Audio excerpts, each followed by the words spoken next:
name is Nicole Truzzi, student DPT working under Dr. Bonneau. Can you please give me your name and date of birth? My name is Susan Korowitz, and my date of birth is May 26, 1966. Great, thank you for coming in today. So it says here on your form that your clinician diagnosed you with wrist fracture and some tearing in your ligaments. Is that correct? That is correct. All right, thank you for filling out these functional outcome scores.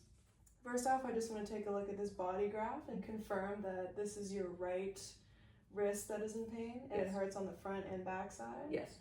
All right.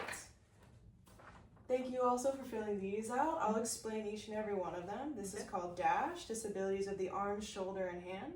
You scored a 50.74 out of 100.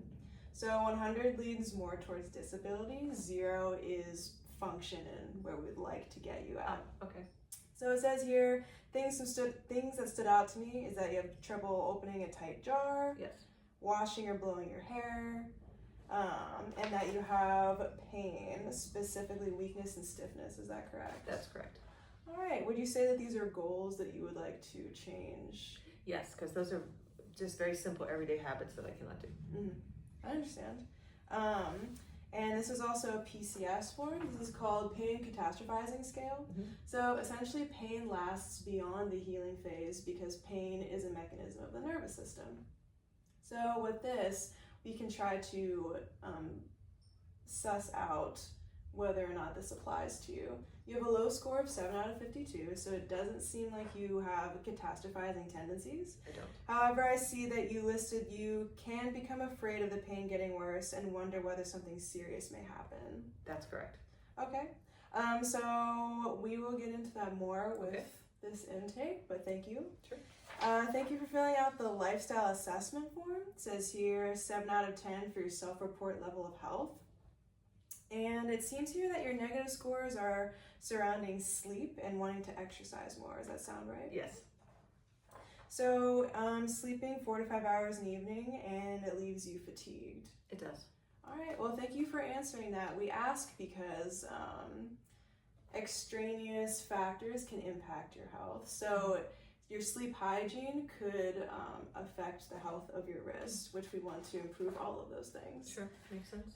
The patient rated wrist evaluation, you had very high scores of 66 out of 100. So 100, once again, leans more towards disability, 0 lean more towards function. And high scores with pain, but low scores with rest.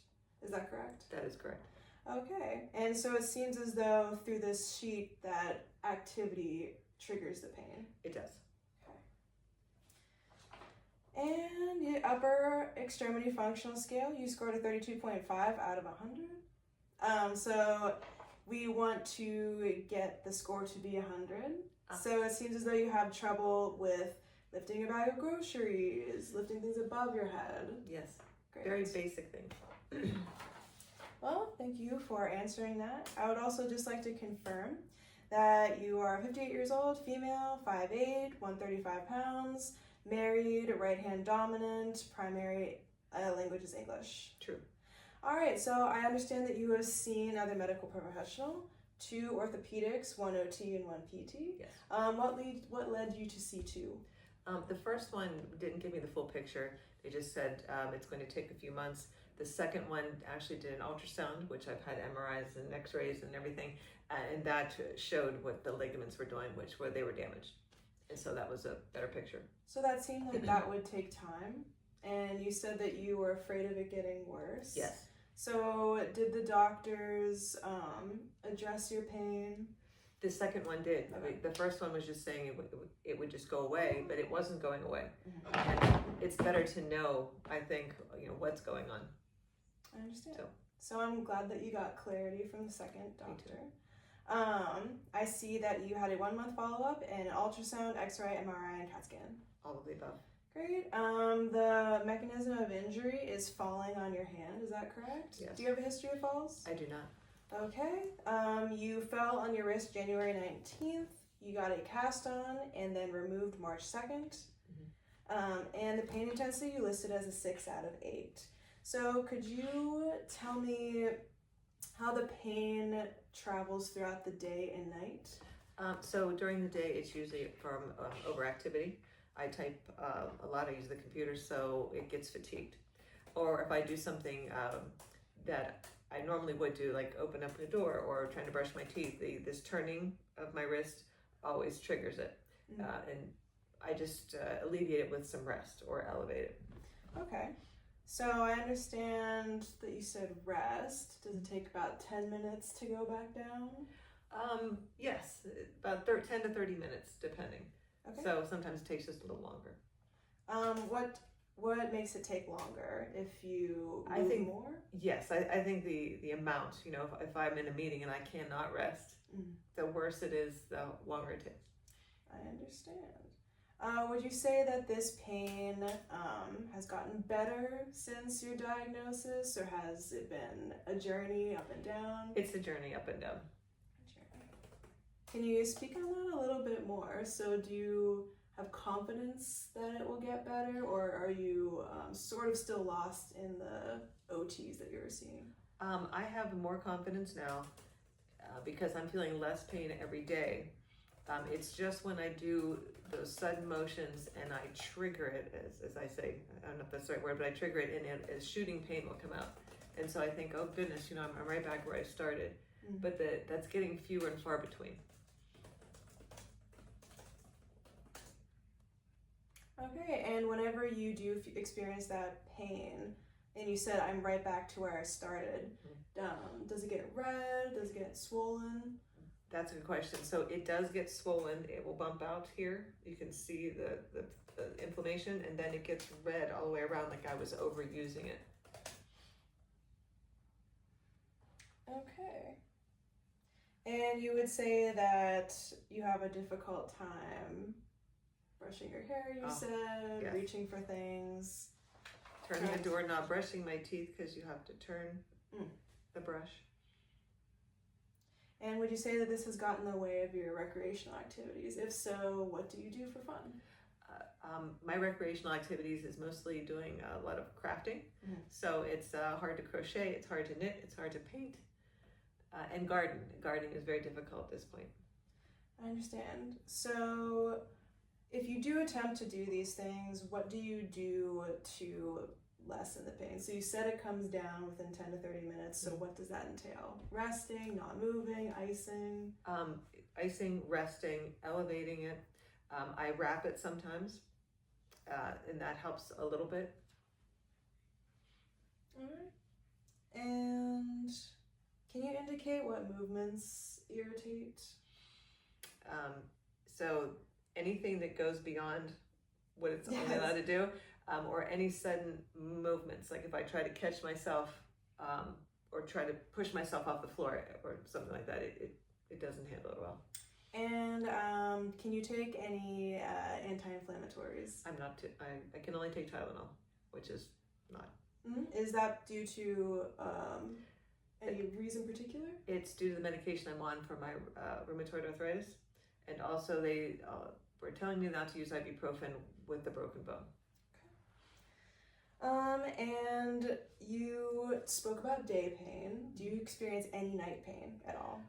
I do if I unconsciously roll over on it and, my hand gets caught or, gets under a pillow or something. Sometimes it gets twisted, you don't even realize what you're doing. Okay. And is it the same during the day? You just rest a little bit and it goes down? Yes. If so, how long does that take in the night? It takes just a little longer at night just because it wakes you up and, so I would say a little over 30 minutes.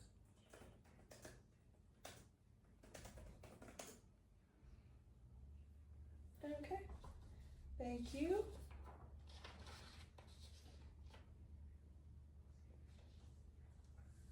And would you say that you have pain at rest because your functional outcome score was low for rest?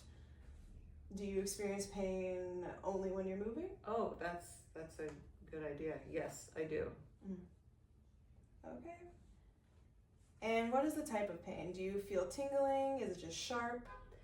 It's dull normally, but the sharp pain is as sharp as when I broke it. As a matter of fact, I didn't feel that much pain when I broke it as much as I do it whenever it's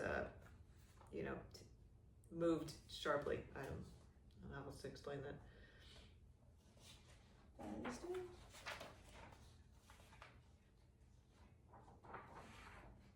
So, has this happened to you before? Never. And I see that you have had no interventions in the past. You've had no surgeries in the area. You No. just told me you had RA.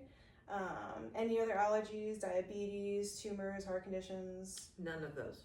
All right. And I see that you said no for cancer, cardiovascular, GI, neurological, saddle, progressive, multi-inflamed joints. That Yes. is an RA. That would be an RA thing, and I believe I also put it was bilateral because the RA tends to do it bilaterally in my shoulders and in my hands. And you have no unusual patterns, no symptoms peripheralizing, no symptoms, no abnormal sensation patterns, which means other parts of your body. No. So I see that you said no physiological stresses.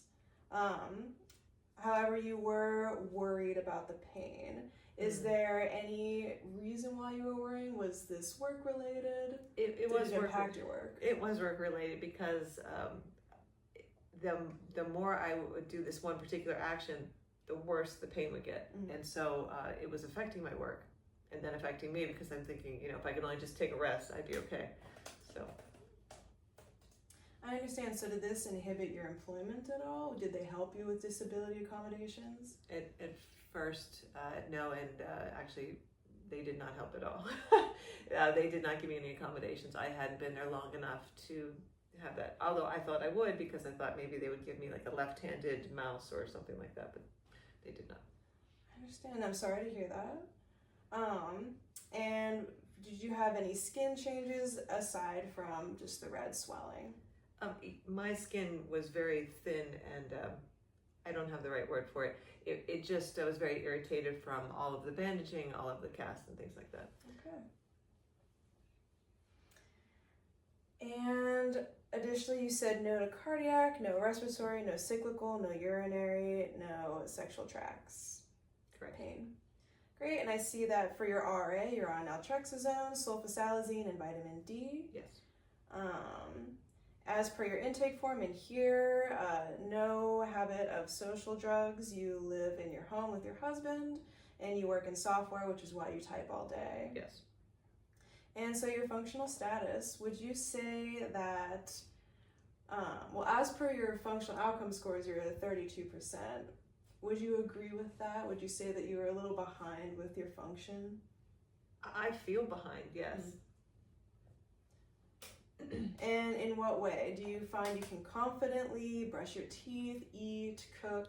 Not necessarily. No, I have a lot of trouble with all of those things. I can't get the pot out of the oven because this hand doesn't want to, no strength. So do you tolerate through it, or do you have to get your husband to help you? It depends. Sometimes I have to tolerate it because no one's around. So maybe that's part of my worry, that I don't think it's going to get better because they keep doing that. But they assure me that that's okay. The doctors and the PT. So you have been completing tasks around the house? Yes, I have. And completing full days of work? Yes. All right. And I see that you don't do sports, but as you said, you would like to get back to knitting, brushing your hair, gardening. Yes? Yes. All right. And so any social determinants of health, we sort of spoke about this before with your finances and your disability accommodations with work, stressors of that nature, financial and employment, they can really make these things worse. Additionally, with the lack of diagnosis from your first orthopedic, stressors of this nature can really put stress on the healing phase. I agree with that. I really do. I felt tremendous amount of stress between the job and not knowing and how long, and yeah, absolutely. I would agree with that. All right. Well, thank you for your time. Absolutely. Yep. Thank you very much.